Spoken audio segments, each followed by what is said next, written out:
My mother-in-law booked herself on our honeymoon cruise because she deserves a vacation too. She didn't know I upgraded us and canceled her reservation.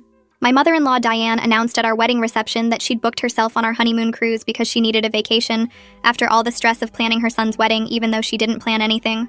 My husband Brett and I had saved for 2 years for this Alaskan cruise. 10 days, balcony suite, every excursion planned and paid for. We'd shown Diane the brochure months ago when she asked where we were going. Big mistake. I've always wanted to see Alaska, she'd said then. We smiled and changed the subject. During the reception, right after the father-daughter dance, Diane clinked her glass and stood up. I have an announcement, she said. Since Brett and Amy are going on that beautiful Alaskan cruise, and I've been so stressed from all this wedding planning, I've decided to treat myself. I booked a cabin on the same ship. We can all vacation together. The room went silent. Brett's face turned white. I felt my smile freeze on my face. Mom, it's our honeymoon, Brett said quietly. Oh, I know. Don't worry. I got a different deck. You'll hardly know I'm there, except for dinners and the excursions. I booked all the same ones you did so we could experience them together. She'd called the cruise line, pretended to be me, got our entire itinerary. Glacier tours, whale watching, everything. This is inappropriate, I said. Nonsense. Lots of families vacation together. Plus, someone needs to make sure you two actually see the sights instead of just staying in your cabin the whole time. She winked at the crowd. Brett's father tried to intervene. Diane, let the kids have their trip. I am. I'm just taking my own trip at the same time.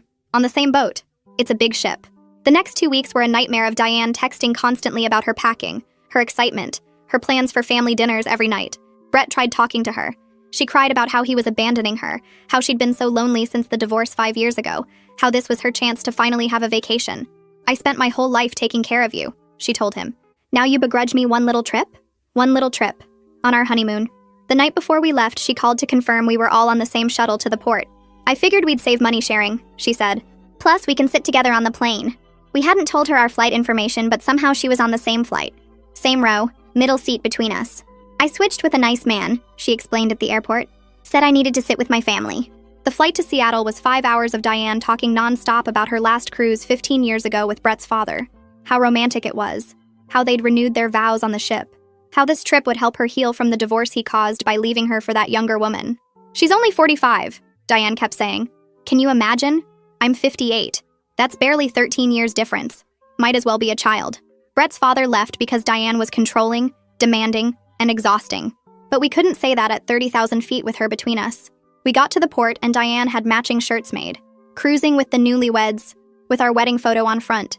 She was wearing hers. Had 2 more in her bag for us. For embarkation photos.